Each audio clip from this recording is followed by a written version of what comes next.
Monsieur le vice-président, en 2022, nous avions passé au crible les statuts et le pacte d'associés de la SPL Bretagne-Plaisance. Et nous avions eu l'occasion de vous dire tout le mal que nous pensions de cet outil tel qu'il était conçu.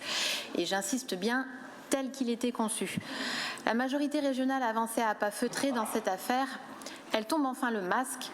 La phraséologie ne laisse plus perdurer l'équivoque et j'avoue que j'ai quand même été assez décontenancée de voir avec quelle décomplexion votre majorité explique que la région décidera politiquement de tout en s'appuyant sur ce que la commune a de meilleur à offrir en termes de compétences et de connaissances et en transférant les risques sur le concessionnaire.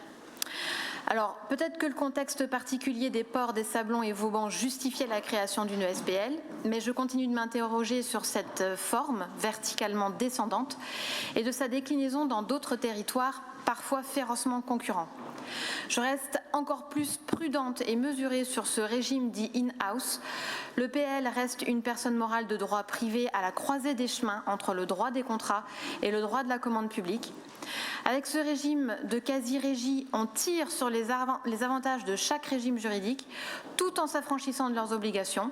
On demande à la SPL de porter les investissements, on lui transfère tous les risques tout en écrêtant son résultat net.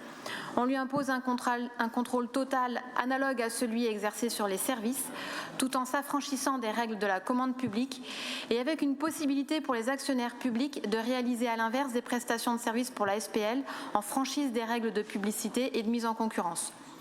Plus les histoires d'investissement public par le jeu des avances en compte courant d'associés échappant au contrôle du conseil d'administration.